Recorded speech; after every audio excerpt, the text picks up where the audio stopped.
Dude, nothing sucks worse than when the gunsmith has that perfect gun roll, but you find that you've run out of glimmer. The last thing you want to be is to be that guy farming public events, especially with blueberries, not knowing how to heroic, which is why getting your finances in order is imperative, which is where today's sponsor, Rocket Money, comes into play. Rocket Money is an all-in-one finance platform that helps you save more and spend less. This personal finance app allows you to manage subscriptions, lower your bills, build a custom budget, and grow your savings all in one place. Rocket Money has helped save its customers up to $740 a year when they use all the features, with a whopping $500 million in canceled subscriptions. Hot damn! So guys, don't go broke chasing these god rolls. Join over 5 million members using Rocket Money today. Go to rocketmoney.com/Aztecross, or you can click the link in the description to get started for free. And if you want even more tools to manage your finances, Rocket Money also offers premium features to make tracking your spending even easier. Once again, that's rocketmoney.com/Aztecross to start saving today. Echoes Act 2 is dropping this week, and we've learned a lot about what's coming from the developer live stream this past Tuesday, as well as the most recent twat. Now, I also want to take today's video to give some clarifications on what is coming and also what isn't. So without further ado, here are the 9 changes coming with Echoes Episode Act 2. Starting with number 1, story continuation. Now, if you're not really one that cares about the story, this probably doesn't even affect you, but for those of us that are entrenched in the lore, the story for us here really matters. And I would say that Act 1 ended pretty strongly. There was a good mission where we needed to save Saint as he was being controlled by something called the Conductor, which we're pretty sure is Maya Sundaresh. Act 2 should continue this narrative, where we're essentially going to be learning more about the Conductor. We're also going to be going deeper into the core of Nessus. There's literally going to be a new battleground called the Core. That's the 3rd battleground, and they're all seamlessly strung together. More on that in just a moment. We're also going to be revisiting, quote, one of Destiny's most storied locations briefly. Literally words from Bungie. I don't know. Could be Io, could be Mercury, could be Venus. Regardless, the difference between seasons and acts is that the story will continue to unfold, and more narrative points would be driven over the duration of the episode. However, a lot of complaints came up that folks couldn't jump in and knock out the story, and instead we're getting the same drip-fed, time-gated story drops as we've gotten before. Now, Bungie is correcting this, or at least they're giving it a trial, but this is not taking place in Act 2 of Echoes. This will instead be taking place in Revenant, which is the 2nd episode, which launches in October. But it will be in that episode where Bungie will drop the story all in the first week. You can knock it out literally right there on the spot. However, this is still going to be divided between its acts, meaning you can only complete all the story for Act 1 within Act 1. Same for Act 2 and Act 3. But just to clarify on this one more time, this is not happening this week. This is happening in Episode 2, Revenant. Now, moving on to our second change. We're getting a new Battlegrounds activity, and not just a new Battlegrounds activity, we're getting 3. Act 2 is bringing us a new set of Battleground activities that are seamlessly strung together. Now, I know a lot of people don't like Battlegrounds, at least as Grandmaster Nightfalls. I actually love them. I think they're very engaging. I think the ad density is crazy. And in the world of Prismatic, where we are so strong, we need things to challenge us. And watching the 2 Battleground Nightfalls that Bungie showed off, these things, when they do make their way to becoming a Grandmaster Nightfall, are going to be very challenging. Our first Battleground we got to see, though, is called Delph, and it takes place pretty much in the same area of the final mission of Act 1, where we rescue Saint. Now, within this Battleground, we're going to be battling the Vex and Fallen, and the story is going to revolve around us searching for where the Radioloria fluid has gone to. Our second Battleground starts right after Delph, this one called Conduit, and it will feature Vex and Shadow Legion Cabal. The story of this is following that fluid down to where it's going to the core of Nessus, with our final Battleground being called Core, which we haven't gotten to see yet, but of course, this takes us to the core of Nessus. Now, what was mentioned in the developer live stream was that these Battlegrounds are lengthier, more akin to strikes than previous Battlegrounds. And for my people wondering why the hell are we still fighting Fallen and Cabal, these are of course not the Enlightened forces or the Cabal forces that we're allies with, but instead enemy factions that are in an arms race to gain one of the Witnesses' echoes, which is what's present here at the core of Nessus. Now, something that was mentioned by the developers is that they're pushing the combatant count here as high as it possibly can go, noting that it would be upward to 40 enemies possibly on a screen at a time. And they're specifically making changes to certain enemies, most notably Wyverns. I actually think Wyverns are the most difficult enemies to deal with. Well, guess what, fellas? They can now teleport and dodge. Dude, these guys and GMs, oh, It's gonna hurt, man. Now, within these battlegrounds will also be unique bosses and boss encounters for all 3 of them. And Ryan, who's one of the activity designers, mentioned one of the bosses has no damage immunity, but has the largest health pool he has ever put on a boss before.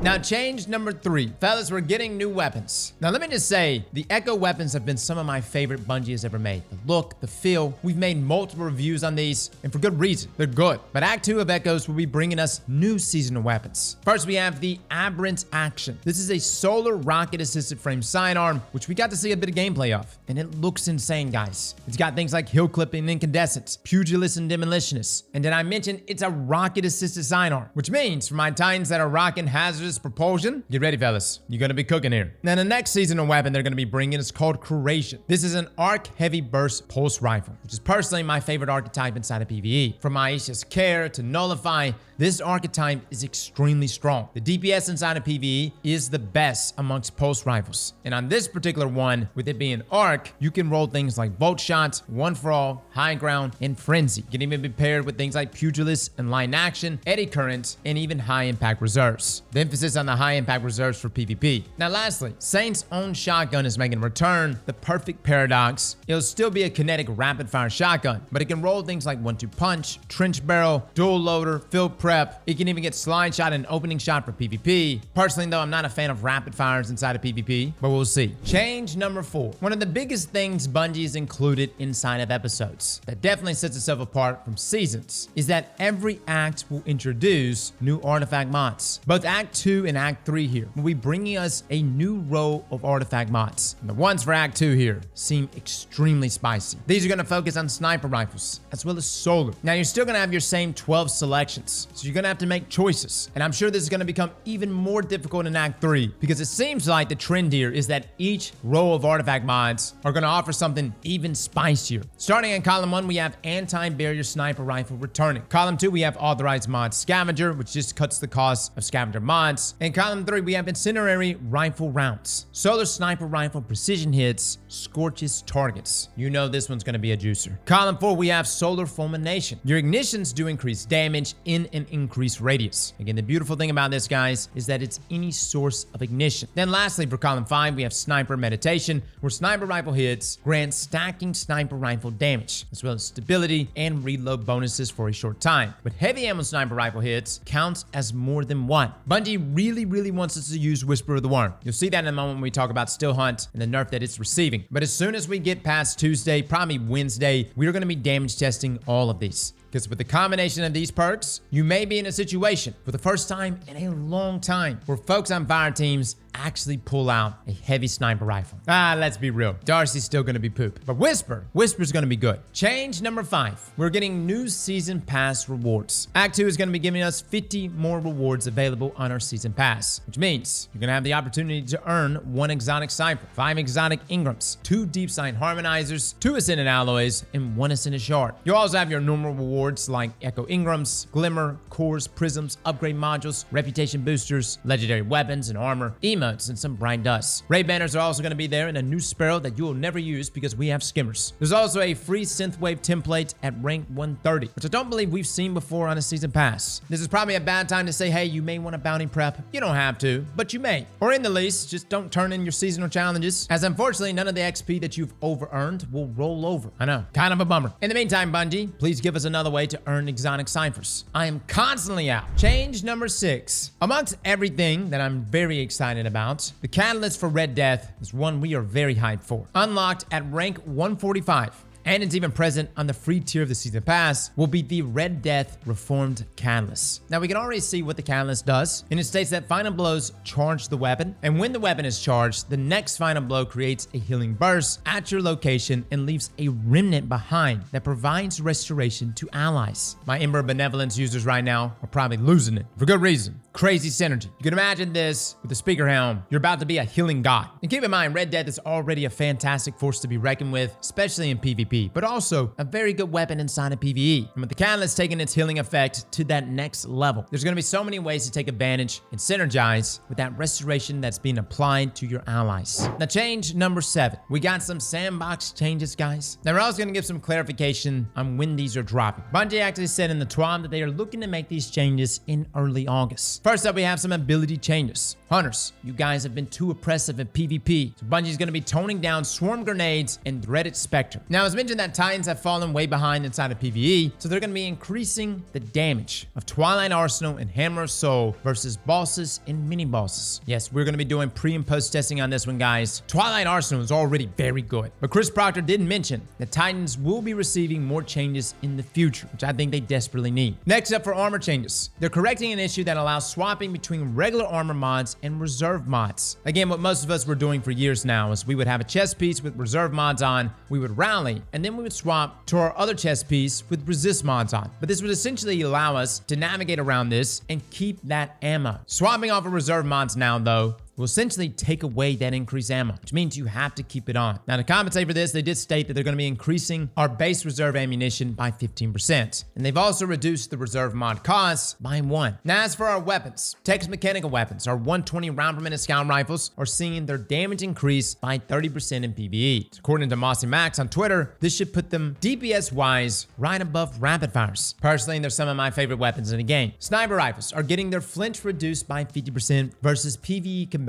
only. Ariana's Vow is receiving a 67% damage increase against barrier champions, thus allowing it to 2-tap shields consistently. Keep in mind, one of the biggest changes made to Ariana's Vow is that when you break a solar shield or a barrier shield, you cause an ignition. This of course means it's going to synergize with solar fulmination. Adept weapon mods are seeing their stat penalties removed. This is huge, guys. Adept mag won't give you that minus 15 handling. Adept counterbalance won't give you minus 10 range. And adept targeting won't give you minus 15 stability. There's going to be a reason to use these mods, which is huge for giving value to adept weapons. Now, last but definitely not least, Still Hunt is getting a nerf to its Golden Gun mode, but only paired with Celestial Nighthawk. Now, here the damage will be reduced by 25%. Now, overall, Still Hunt is still going to be incredibly good, especially when we account for the artifact mods that are coming. But yes, this is a nerf. I'm just glad that it's still going to be able to synergize with Celestial, as that was a power fantasy I never thought Bungie was going to include. Now, change number 8. We're getting a new PvP mode. This one called Havoc Hardware. Now think Mayhem, but with special and heavy weapons. Bungie actually said that special and heavy ammo crates are going to spawn often, and there will be no abilities here beside your jump. Now I know a lot of my PvP players right now are like, dude, this sounds terrible. Keep in mind, guys, for the hardcore PvP player, probably not for you. But you'd be surprised how many people actually play game modes like Mayhem. There's a lot of folks that don't really play PvP regularly, and so game modes like Havoc Hardware and Mayhem is a great playlist to dip their toes in. Now with that being said, for those playing in this game mode, my opinion is that Microcosm is going to melt, but we'll be trying it out. Now, change number 9. The Solstice event will be returning in Act 2. Now, this won't be happening at the launch of Act 2, but this is going to be happening within this act, taking place in August. This is our free summer event that takes place normally in the EAZ, and I would assume this will take place in the EAZ as well. We'll probably still have Bonfire Bash as the activity, and we've already gotten a preview of the new armor sets that are coming this year. They look pretty decent, each giving off that Explorer vibe, which is kind of funny because we're going into Frontiers next year, and we're supposed to be getting a tease of Frontiers in August. Now, alongside the armor, we're also going to be getting 3 reprised event weapons, as well as 1 new one. And the perks here seem pretty good this year. We've got Compass Rose, which is a solar precision frame shotgun, and for the first time ever, it finally has opening shots.